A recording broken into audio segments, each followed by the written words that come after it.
తిరుమల తిరుపతి దేవస్థానం chairman BR Naidu video బయటకు వచ్చింది. ముఖ్యంగా ఒక మహిళతో ఆయన ఉన్నటువంటి వీడియో బయటికి రావడంతో పెద్ద ఎత్తున ఇది వైరల్ అవుతున్నటువంటి పరిస్థితి. సో ఈ నేపథ్యంలో పెద్ద ఎత్తున విమర్శలు వెలువెత్తుతున్నాయి. టీటీడీ ఒక పవిత్రమైనటువంటి బోర్డుకు చైర్మన్గా ఉన్నటువంటి వ్యక్తికి సంబంధించి ఈ తరహా వ్యవహారం బయటికి రావడంతో అతను ఖచ్చితంగా రాజీనామా చేయాల్సిందే అనే వాదన ఇప్పుడు బయటపెడుతుంది. సో ఈ క్రమంలో ఈ అన్ని వివరాలపై మనతో మాట్లాడేందుకు YSR Congress party state executive council member Madhavi Varma గారు ఉన్నారు. ఆమెతో మాట్లాడి అసలు ఏం జరుగుతుంది, ఎవరు ఏమనుకుంటున్నారని తెలుసుకుందాం. నమస్తే మేడం, బాగున్నారా? నమస్తే అండి, బాగున్నాను. మీరు బాగున్నారా? Yeah fine. యా చూసే ఉంటారు BR Naidu TTD chairman video కానీ దానికి సంబంధించినటువంటి ఫోటోలు కానీ. అసలు ఏం జరుగుతుందంటే మీరేం చెప్తారు, ఏమనాలి దీన్ని? ఈరోజు ఈ ఆంధ్ర రాష్ట్రంలో జరుగుతున్న ఈ పరిణామాలు ప్రపంచవ్యాప్తంగా చాలా దారుణంగా మాట్లాడుకుంటున్నారు. ఎందుకంటే అండి, మొన్నటి వరకు కల్తీ లడ్డు అని చెప్పి లడ్డు విషయంలో స్వామివారి ప్రతిష్టని చాలా అప్రతిష్ట చేశారు. అంటే తిరుమల తిరుపతి దేవస్థానం అంటే ప్రపంచవ్యాప్తంగా హిందువుల తాలూకా మనోభావాలు దెబ్బతీసే విధంగా తిరుమల తిరుపతి లడ్డు వ్యవహారాన్ని ఇప్పుడు ఈ కూటమి ప్రభుత్వం ఏ రకంగా చేసింది అనేది గడిచిన నెలల్లో మొత్తం ఆంధ్ర రాష్ట్రమే కాదు ప్రపంచం అంతా చూశారు. ఇదే నేపథ్యంలో సాక్షాత్ ఒక టీటీడీ చైర్మన్ గా ఉన్న వ్యక్తి ఫుటేజీలు బయటకు వస్తే దాన్ని సమర్థించుకునే తీరు మరీ హాస్యాస్పదంగా ఉంది. ఎలా అంటే, ఒక 30 years నుంచి వాళ్ళు నాకు కుటుంబానికి సంబంధించిన ఫ్యామిలీ ఫ్రెండ్స్ అని చెప్తే, ఈ రోజున ఈ ఫ్యామిలీ ఫ్రెండ్స్ అనే మాటకి అర్థమే మారిపోయింది. అంటే ఫ్రెండ్స్ అంటే హగ్ చేసుకోవచ్చా, ఇలా ఉండొచ్చా అంటే తప్పు కదండి అది. అంటే మానవ సంబంధాలన్నీ కూడా ఇలాగా కలుషితం అయిపోతుంటే మరి రానున్న తరాలకి మనం ఏం మెసేజ్ ఇస్తున్నట్లు లెక్కండి ఇది. తప్పు కదా, అలా మాట్లాడకూడదు కదా. మానవ సంబంధాలు అంటే చాలా సుహృద్భావంలో ఉండాలి. నెక్స్ట్ జనరేషన్స్కి మనం ఇచ్చే మెసేజ్ ఏంటి? అది అత్యున్నతమైన పదవిలో ఉన్న టీటీడీ చైర్మన్నే మాట్లాడుతున్నారు అంటే నిజంగా చాలా దారుణమైన విషయం ఇది. మరి చంద్రబాబు నాయుడు గారు నిన్న జరిగిన సంఘటనలో వేట్లపాలెంలో ఒక 21 మంది చనిపోయిన సంఘటనలో చాలా ఫాస్ట్గా ఒక ఆర్డీఓ గారిని, అలాగే ఒక డిఎస్పి గారిని, అలాగే ఒక ఫైర్ ఆఫీసర్ గారిని, అలాగే ఇంకొక లేబర్ ఆఫీసర్ గారిని మరి తొలగించి సస్పెండ్ చేశారు కదా. మరి అదే నిజాయితీ ఎందుకు ఈ తిరుమల తిరుపతి దేవస్థానం విషయంలో ఉండట్లేదు అని నాకు డౌట్ వస్తుంది. ఈ నిజాయితీ నిబద్ధత అనేది ప్రతి ఒక్క శాఖలోని, ప్రతి ఒక్క పోలీస్ అవ్వచ్చు, లేదంటే టీటీడీ చైర్మన్ అవ్వచ్చు, వ్యవస్థలో అందరినీ కూడా ఒకే సమన్యాయంతో చూడాలి కదా. మరి ఇప్పుడు ఆయన ఎందుకు అలా చూడలేకపోతున్నారు? ఈ మౌనానికి అర్థం ఏంటి? మరి ప్రెస్ మీట్ పెట్టి నిన్న అంతమంది సస్పెండ్ చేశారు కదా. ఈ ఈ సంఘటనకి బాధ్యులు వీళ్ళే అని చెప్పి అంత తొందరగా నిర్ణయం తీసుకుని మరి సస్పెండ్ చేస్తారు కదా. మరి ఇలాగే చైర్మన్ గారిని కూడా సస్పెండ్ చేయొచ్చు కదా. గతంలో వైఎస్ఆర్ కాంగ్రెస్ పార్టీలో ఒక ఎస్విబిసి చైర్మన్ గా ఉంటున్న పృథ్వీ అనే వ్యక్తి ఒక ఫోన్ కాల్లో మాట్లాడిన ఆధారంతోనే సస్పెండ్ చేసిన చరిత్ర వైఎస్ఆర్ కాంగ్రెస్ పార్టీది, జగన్మోహన్ రెడ్డి గారిది. మరి ఈరోజు మీరు సాక్షాత్ ఒక చైర్మన్ ఇలా చేస్తే మరి మీరు ఎందుకు ఆ నిర్ణయం తీసుకోలేకపోతున్నారు? పవన్ కళ్యాణ్ గారు కూడా మరి అంతకు ముందర ప్రభుత్వంలోని ఎవరైతే చనిపోయారో తొక్కిసలాట్లో టీటీడీ చైర్మన్ క్షమాపణ చెప్పాలని అడిగారు కదా. మరి ఇప్పుడు పవన్ కళ్యాణ్ గారు ఏం మాట్లాడతారు, ఏం అడుగుతారు? ఎందుకు మౌనంగా ఉంటున్నారు? పవన్ కళ్యాణ్ గారు కూడా మరి ముందరకు వచ్చి మరి ఎందుకు ప్రెస్ మీట్లు పెట్టట్లేదు దీని గురించి? అంటే వ్యవస్థలో మీరు చేసే పనులు మీరు ప్రశ్నించరు, ఒక వైఎస్ఆర్ కాంగ్రెస్ పార్టీని మాత్రమే ప్రశ్నిస్తారు. ఈ రోజున కల్తీ పాలు తాగి చనిపోతున్నారు, నీళ్లు తాగి చనిపోతున్నారు. ఇన్ని రకాల అన్యాయాలు ఆంధ్ర రాష్ట్రంలో జరుగుతుంటే మరి ప్రశ్నిస్తానని వచ్చిన పవన్ కళ్యాణ్ గారు ఏం చేస్తున్నారో అని అడుగుతున్నాను నేను. అదే విధంగా మళ్ళీ ఇదే చైర్మన్ గారు 50 లక్షల భగవద్గీతలో భగవద్గీత పుస్తకాల గురించి కూడా చాలా 5 కోట్లు పెట్టి అవమానకరంగా వ్యాఖ్యలు చేశారు భగవద్గీత గురించి. అదే హిందువుల ప్రామాణికంగా భావించే గీత గురించి. ఎందుకంటే మానవ చరిత్ర నడత భగవద్గీత మీద ఆధారపడి ఉంటుందని చెప్పి మన పెద్దల దగ్గర నుంచి మనం వింటున్నాం. అంటే భగవద్గీతని ఏ మనిషి అయితే ఆపాదించుకుంటే వాళ్ళ జీవితం బాగుంటుంది అని చెప్పి ఆ గురువులు చెప్పనివ్వండి, ఋషులు చెప్పనివ్వండి, ఎంతమంది చెప్పనివ్వండి, భగవద్గీతకి మన హిందూ సాంప్రదాయంలో అంత ముఖ్యమైన ఇది ఉంది. ఇప్పుడు ఏ రోజైనా సరే న్యాయస్థానాల్లో కూడా ఆ భగవద్గీత మీద చేయి పెట్టి ఒట్టు పెట్టిస్తారు. అలాంటి భగవద్గీతలో ఇందులో ఏముంది అని చెప్పి ఆయన అడుగుతున్నారు అంటే, మరి అలాంటి వ్యక్తికి చైర్మన్ ఇచ్చినందుకు మరి చంద్రబాబు నాయుడు గారు అనుకోవాలి, నేను ఇలాంటి వ్యక్తిగా నేను చైర్పర్సన్ ఇచ్చాను అని. అండ్ ఇంకొకటి ఏంటంటే 5 భాషల్లో వేశారు. 32 లక్షల పత్రులు అడ్డంగా పడున్నాయి. అడ్డంగా పడున్నాయి. ఉమ్. ఎందుకు అడ్డంగా పడున్నాయి? ఆ స్థానంలో పాపం మరి ఇంకేదైనా కొత్త మెటీరియల్ వస్తే వాళ్ళకి కాసులు కమిషన్లు వస్తాయి కాబట్టి అడ్డంగా పడున్నాయని ఫీలింగా అనేది నా డౌట్, నా తాలూకా డౌట్. అండ్ ఇంకొకటి ఏంటంటే అసలు భగవద్గీతలో ఏముందని అడుగుతారు ఆయన. అసలు మానవ చరిత్రే భగవద్గీత మీద ఆధారపడి ఉంది. మరి ఈ చిన్న దీన్ని ఎలాగా మిస్ అయ్యారు అనేది మరి వాళ్ళ విజ్ఞతకి వదిలేద్దాము. మరి చంద్రబాబు నాయుడు గారు కూడా ఒక టీటీడీ చైర్మన్గా ఇలాంటి వ్యక్తిని నిర్ణయించడం అంటే మరి ఇవాళ ఆయన డెసిషన్ తప్పనే అనుకోవాలి. రైట్ మేడం, ఇక్కడ గతంలో తిరుమల తిరుపతి దేవస్థానంలోనే లక్ష్మయ్య అనే ఒక సీనియర్ అసిస్టెంట్ ఒక పెళ్ళయి కూడా ఒక మహిళతోటి కలివిడిగా తిరుగుతున్నారనే ఆరోపణలు విమర్శలు రావడంతో టీటీడీ దేవస్థానం గతంలో ఆ లక్ష్మయ్య అనే అతన్ని ఉద్యోగం నుంచి తొలగించింది. మరి అదే టీటీడీకి సంబంధించినటువంటి చైర్మన్కి సంబంధించినటువంటి వ్యవహారం పెళ్ళైన తర్వాత కూడా మరో మహిళతో చనువుగా ఉండడం, మరి ఇప్పుడు ఏం చేస్తుంది టీటీడీ అంటే ఏం చెప్పాలి? అంటే ఇప్పుడు సీనియర్ అసిస్టెంట్ అంటే చిన్న స్థాయి వ్యక్తి కదండి. వాళ్ళ తరపున ఎవరు పాపం ప్రశ్నించే వాళ్ళు ఉండరు, ఏముండరు. మరి ఈ బిఆర్ నాయుడు గారు అనే వ్యక్తి కాదు, ఒక వ్యవస్థ. నాకు ఇన్ని ఉద్యోగాలు ఇచ్చాను, నేను ఇంతమంది నాకు ఇంత పనిచేస్తున్నారు, నాకు ఇన్ని ఫ్యాక్టరీలు ఉన్నాయి, నాకు అంత వ్యవస్థే ఉంది, అయినా వచ్చి నేను తిరుమల వచ్చి నేను సేవ చేస్తున్నానని చెప్తున్నారు.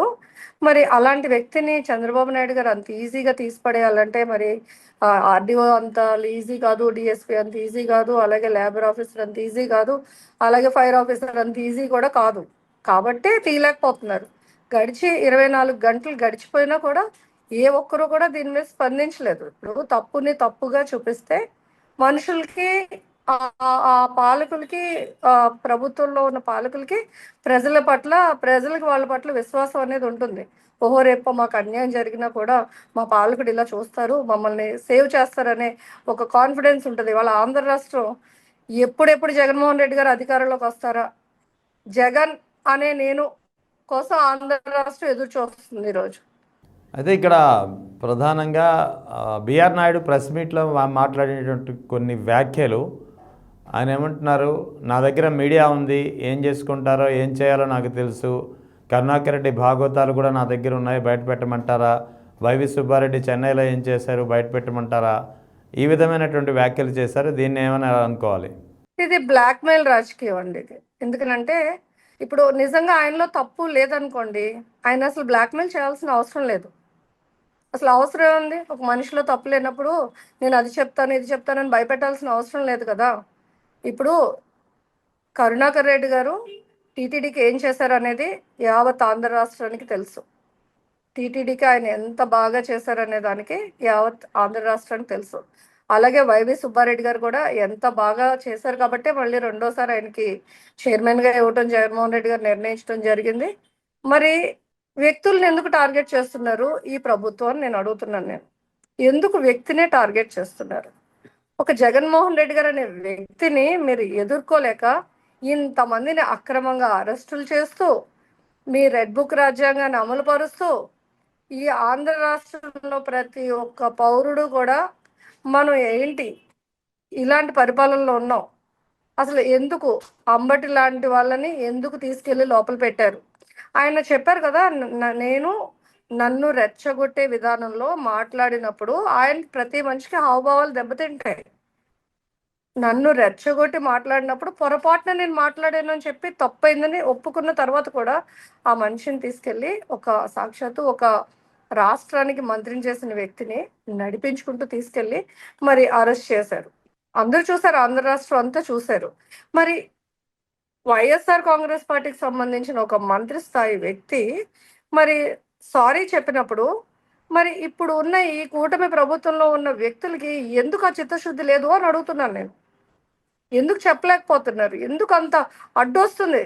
ఇది తప్పయింది అని చెప్పడానికి ఎందుకు అడ్డొస్తుంది? పవన్ కళ్యాణ్ గారేమో ఫస్ట్ ఏ జగన్, ఓయ్ జగన్, జగన్ అంటూ జగన్మోహన్ రెడ్డి గారిని వేలెత్తి చూపెట్టారు ఆ రోజు లడ్డు విషయంలోని. మరి అదే నిండు అసెంబ్లీలో అసలు జగన్మోహన్ రెడ్డి గారు ఇలాంటి వాటికి ఒక నాయకుడు, ఒక ముఖ్యమంత్రి ప్రోత్సహిస్తారా అని చెప్పి మళ్ళీ ఆయనే నీలుగుతూ చెప్పారు. మరి దీన్ని ఏ రకంగా చూడాలండి? అంటే అక్కడ వాళ్ళకి సారీ చెప్పే ఆలోచన కానీ మాకు అవసరం లేదనుకుంటున్నారు. మేమే అధికారంలో ఉన్నాం, ఇంక కొన్నేళ్ల పాటు మేమే ఉంటాం, ఇక ఈ ఆంధ్ర రాష్ట్రం మా చేతుల్లోనే ఉంటుంది. మా రెడ్ బుక్ రాజ్యాంగాన్ని అమలు చేసిన, రోడ్డు మీద నిట్ట నిలువున చంపేసిన, మహిళల్ని చెరబట్టిన, అదే పార్టీకి సంబంధించిన వ్యక్తులే చెరబట్టిన, అలాగే అక్రమంగా అరెస్ట్ చేసి లోపల పెట్టినా కూడా ఈ ఆంధ్ర రాష్ట్రంలో మనకి ఎదురు చెప్పేవాళ్ళు ఎవరూ లేరు అనే భావనలో కూటమి ప్రభుత్వం అధికారాన్ని కొనసాగిస్తుంది. కానీ రోజులు ఎప్పుడు ఒకేలా ఉండవు. వైఎస్ఆర్ కాంగ్రెస్ పార్టీకి సంబంధించిన చిన్న కార్యకర్త దగ్గర నుంచి మంత్రుల వరకు ఎవ్వరూ కూడా భయపడే పరిస్థితి లేదు. మీరు లోపలేస్తారనో, లేదన్నా కొడతారనో, చంపుతారనో ఇక్కడ ఏ ఒక్క కార్యకర్త కానీ, నాయకుడు కానీ, లీడర్స్ కానీ, మినిస్టర్స్ కానీ, ఎమ్మెల్యేస్ కానీ భయపడే పరిస్థితి లేదు. ఎదుర్కొంటాం, ఎంత కష్టమైనా ఎదుర్కొంటాం. మళ్ళీ మా నాయకుడిని మేము ముఖ్యమంత్రి చేసుకుంటాం. మీరు కేసులే పెట్టుకుంటారో, మీరు రోడ్డు మీద ఇచ్చుకుంటూ కొట్టుకెళ్తారో, చంపుతారో, నరుకుతారో మీ ఇష్టం అది. మేము ఎంతమంది అయినా బలవటానికి సిద్ధంగా ఉన్నాం జగన్మోహన్ రెడ్డి గారి కోసం. రానున్న రోజుల్లో ప్రజలే మీ వైపు తిరగబడి మీరు వీధుల్లోకి వెళ్తే కొట్టే పరిస్థితి వస్తుందని చెప్పి ఈ సందర్భంగా మీకు అందరికీ నేను తెలియజేసుకుంటున్నాను. అంతవరకు పరిస్థితి తెచ్చుకోవద్దు. ఇప్పటికైనా కళ్ళు తెరిచి ఆంధ్ర రాష్ట్ర ప్రజలకి ఏ రకంగా పరిపాలన చేస్తే బాగుంటుంది, ఈ రాష్ట్రం సుభిక్షంగా ఉండాలంటే రైతుకు మనం ఏం చేయాలి, ఈ రాష్ట్రం సుభిక్షంగా ఉండాలంటే అన్నం పెట్టే ఈ రైతుని మనం ఎలా నిలబెట్టాలి, అలాగే ఈ ప్రభుత్వంలో మనం ఉన్నాం ఎంత చిత్తశుద్ధిగా పరిపాలన చేయాలి, వ్యక్తులను కాదు టార్గెట్ చేయాల్సింది, వ్యవస్థల్ని బాగు చేసుకుందాం, వ్యవస్థల్ని బాగా ఉంచుదాం అని అనుకుని పరిపాలన చేయండి. భగవంతుడు అనేవాడు ఎప్పుడైనా సరే మంచి ఎవరు చేస్తున్నారు, చెడ్డ ఎవరు చేస్తున్నారు అన్నీ కూడా చూస్తారు. క్లైమాక్స్ అనేది ఒకటి ఉంటుంది. మీ క్లైమాక్స్ వచ్చిన రోజున మరి మీకు ఆంధ్ర రాష్ట్రంలో మీరు ఉండాలనుకుంటారో పారిపోవాలనుకుంటారో అది మీ మీ చాయిస్కే వదిలేస్తాం. ఎందుకంటే ఈ రోజున జగన్మోహన్ రెడ్డి గారు కానీ చెప్పినా కూడా కార్యకర్తలు ఎవరు వినే పరిస్థితి లేదు. ఎందుకంటే అంత స్థాయిలో కార్యకర్తల్ని మీరు ఇబ్బంది పెడుతున్నారు ప్రతి చోట కూడా. సో జగన్ అన్నే వచ్చి అమ్మ మీరు ఎవ్వరు వద్దు ఊరుకోండి అన్నా కూడా రేపు మా అధికారం వచ్చిన తర్వాత కార్యకర్త అనే వాళ్ళు ఎవ్వరు కూడా ఆగే పరిస్థితి ఉండదు, ఆపలేరు కూడా జగన్ అన్న. ఇదైతే మాత్రం వాస్తవం. కాబట్టి మీరు ఇక్కడి నుంచి చేసే ఇప్పటి వరకు మీరు చేసిన తప్పులు చేశారు, ఇక్కడి నుంచి చేసే ప్రతి ఒక్క స్టెప్ కూడా మీరు ఆచితూచి, మేము వ్యక్తుల్ని టార్గెట్ చేయము, వైఎస్ఆర్ కాంగ్రెస్ పార్టీని టార్గెట్ చేయము, మేము ప్రజలకి మంచి పరిపాలన ఇస్తామని చెప్పి మీరు మారండి. మారితే అప్పుడు కూడా బాగుంటుంది. ఇది నా తాలూకా మీకు ఇచ్చే నేను. అయితే ఇక ప్రధానంగా టీటీడీ సంబంధించినటువంటి వ్యవహారంలో కొన్ని విషయాలు ముఖ్యంగా నా చేతిలో మీడియా ఉంది, ఏం చేసినా చేసుకుంటానని చెప్తున్నారు. అదేవిధంగా రకరకాల వ్యాఖ్యానాలు చేస్తున్నారు. సో అంటే మొన్నటి వరకు తిరుమల లడ్డు విషయంలో ఎంత అప్రతిష్ట జరిగింది, ఎంత అపఖ్యాతి జరిగింది అనేది మీకు అందరికీ తెలిసిందే. సో అప్పుడెప్పుడు టీటీడీ చైర్మన్ బిఆర్ నాయుడు బయటకు వచ్చి మాట్లాడలేదు. కానీ ఇప్పుడు తనపై ఒక ఆరోపణ వచ్చేసరికి, తనపై నిందలు పడేటప్పటికీ, తన వీడియోలు వైరల్ అయ్యేటప్పటికీ ఒక్కసారిగా ఉలిక్కిపడి బయటకు వచ్చి ప్రెస్ మీట్ కండక్ట్ చేసి మరి బెదిరించే వ్యాఖ్యలు చేస్తున్నటువంటి పరిస్థితి. గడిచిన 5 సంవత్సరాలు జగనన్న పాలనలో జగనన్న చేసిన ఎన్నో సంస్కరణలు ప్రజల్లోకి తీసుకెళ్ళలేకపోవడానికి ముఖ్యమైన కారణం ఈ TV5, ఈ ఆంధ్రజ్యోతి, ఈ అన్ని టీవీ ఛానల్స్, చంద్రబాబు నాయుడు తోక ఛానల్స్ అని అంటారు కదా, ఆ తోక ఛానల్స్ వల్ల వాళ్ళు ఏదైతే విష ప్రచారం చేశారో తినగ వేము తీయనుండని చెప్పగా అబద్ధం కూడా నిజమైపోతుందని శాస్త్రం ఉంది. అలాగే ఈ ఎప్పుడు కూడా ప్రతి ఒక్క దాంట్లోనే కూడా జగన్మోహన్ రెడ్డి గారు ఈ టీవీ 5, ఈ ఆంధ్రజ్యోతి తన మీద ఏ రకంగా దాడి చేస్తున్నారో కూడా చెప్పుకుంటూ రావడం జరిగింది. కానీ వాళ్ళకు ఒక కాన్ఫిడెన్స్ ఏంటంటే మా చేతుల్లో ఒక మీడియా ఉంది, మేము ఏమో అంటారు కదా తిమ్మిని బొమ్మిని చేయగలం అని, వాళ్ళ కాన్ఫిడెన్స్ అది. దాంతోపాటు ఈరోజు బిఆర్ నాయుడు గారు ఒక స్టెప్ ముందరికేసి, ఇంకొక అడుగు చాలా బాగా ముందరికేసి బ్లాక్మెయిల్ రాజకీయం చేస్తున్నారు. బిఆర్ నాయుడు గారు మీరు ఏమైనా చేయండి, కానీ మీరైతే మాత్రం ఎవ్వరు కూడా జగన్ అన్నని టచ్ చేయలేరు. ఎందుకనంటే జగన్మోహన్ రెడ్డి గారు ప్రజా సంక్షేమం కోసం, ముఖ్యంగా పేద బడుగు బలహీన వర్గాల కోసం ఆలోచించి ఆయన చేసిన సంస్కరణలు ఏదైతే ఉన్నాయో అవన్నీ కూడా ఈ రోజున ఆంధ్ర రాష్ట్రంలో ఉన్న ప్రతి ఒక్క పేద బడుగు బలహీన వర్గాలు ఆలోచిస్తున్నారు. అయ్యో జగనన్నని మీరు ఇస్తానన్న నీకు 10,000 నీకు 10,000 నమ్మి మేము ఓటేసాము, ఆ ఒక్క 1,000 రూపాయలు కక్కుర్తిపడి 4,000 చేస్తానంటే ఓటేసాము, అలాగే ఇంట్లో ఉన్న ప్రతి బిడ్డకి వేస్తాననేసరికి ఆశపడ్డాము, మమ్మల్ని మోసం చేశారు, మాకు జగన్మోహన్ రెడ్డి గారే కావాలని చెప్పి ఈ రోజున ఆంధ్ర రాష్ట్రంలో ఉన్న బడుగు బలహీన వర్గాలన్నీ కూడా వాళ్ళ తాలూకు అభిప్రాయాన్ని ఎక్కడికక్కడ సోషల్ మీడియాలో వాళ్ళు తెలియచేస్తున్నారు. అది లైన్లో నుంచి బియ్యం తీసుకున్నప్పుడైతే కానివ్వండి, రైతుకి గిట్టుబాటు ధర రాకపోయినప్పుడైనా కానివ్వండి, ఏ సందర్భంలోనైనా సరే కూడా ప్రతి దాంట్లోని కూడా జగన్మోహన్ రెడ్డి గారి పరిపాలన అయితే గుర్తు చేసుకుంటున్నారు ఈరోజు. రైట్. ఇక లాస్ట్ క్వశ్చన్ అండి. అయితే ఈ మధ్యన మంత్రి నారా లోకేష్ రెడ్ బుక్ రాజ్యాంగం గురించి ఒక మీడియా అడిగినటువంటి ప్రశ్నకు సమాధానంగా రెడ్ బుక్లో వైఎస్ జగన్ పేరు ఉందో లేదో త్వరలో తెలుస్తుంది అని చెప్పి వ్యాఖ్యానించినటువంటి పరిస్థితి. దీన్ని ఎలా అర్థం చేసుకోవాలి? ఇది ఎలా ఉంది అంటే తాటకి చెప్పులకి కుందేలు భయపడవండి. అక్కడ ఉన్నది జగన్మోహన్ రెడ్డి గారు. ఆయన ఒక మహాశక్తి. ఎంత ఆయనకి భగవంతుడు అండలేకపోతే ఈ రోజున ఇన్ని వ్యవస్థలు, ఆయన ఇబ్బంది పెట్టని వ్యవస్థ అంటూ ఉందా అసలు? అలాంటి వ్యక్తి సోనియా గాంధీని లెక్క చేయలేదు. లోకేష్ ఎంత అండి? రెడ్ బుక్ ఏ బుక్ అయినా పెట్టుకోమండి. కార్యకర్తే మేము భయపడట్లేదంటే జగన్మోహన్ రెడ్డి గారు ఎక్కడి నుంచి భయపడతారండి? తాడేపల్లి ప్యాలెస్ టచ్ చేయలేరు. మాట్లాడతారు వీళ్ళు. 2 సంవత్సరాలైంది అధికారంలోకి వచ్చి, ఏదో మాట్లాడతారు. రెడ్ బుక్ వాళ్ళకి దాన్ని అమలు చేయడానికి 3 పేజీలకు 2 ఏళ్ళు పట్టింది. ఈ లోపల వాళ్ళ ప్రభుత్వం ఎలాగో దిగిపోతారు. జగన్మోహన్ రెడ్డి గారు ఇలాంటి వాటికి భయపడరు, మంత్రులు భయపడరు, ఎమ్మెల్యేలు భయపడరు. నేను ఇందాక చెప్పినట్టు ఆఖరికి నిన్న మొన్న పార్టీలోకి వచ్చిన కార్యకర్త కూడా భయపడరు. అంటే జగన్మోహన్ రెడ్డి గారిని అంత దగ్గరగా చూసినప్పుడు వాళ్ళకి ఆ కమిట్మెంట్ అనేది వస్తుంది. కాబట్టి జగన్మోహన్ రెడ్డి గారు ఇలాంటి వాటికి భయపడే పరిస్థితి ఉండదు. ఆయన దేనినైనా ఎదుర్కొనే శక్తి, యుక్తి అన్నీ ఆయనకు ఉన్నాయి. ఆయన మొన్నే చెప్పారు, నాకు ఇంకా వయసు ఉంది, పోరాడదాం, ఎంతైనా పోరాడదాం. మరి జగన్ 2.0లో చూస్తారు జగన్మోహన్ రెడ్డి గారు ఏంటనేది. ఎందుకంటే జగన్మోహన్ రెడ్డి గారు చేసిన పరిపాలనలో నీతి ఉంది. తనకు ఓటేసినా వేయకపోయినా ప్రతి సంక్షేమం పేదవాడికి అందాలి, అర్హులైన ప్రతి ఒక్కరికి అందాలని చేసిన రాజకీయం జగన్మోహన్ రెడ్డి గారిది. నా కార్యకర్తలు బాగుపడాలి, నా వాళ్ళే బాగుపడాలని కూటమి ప్రభుత్వం చేస్తున్న పరిపాలన.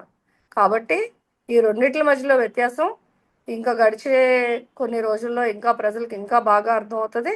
అర్థమైన రోజున ముందర రెడ్ బుక్ని పట్టుకుందామా లేదా జనాలు కాళ్ళు పట్టుకుందామా అనేది వాళ్ళకే అర్థమైపోయి వాళ్ళ తాలూకా ఏదైతే ఇప్పుడున్న టెండెన్సీని మార్చుకుని వాళ్ళైతే సర్దుకుంటారని ఈ సందర్భంగా మీకు తెలియజేసుకుంటున్నాను. Right madam, thank you very much.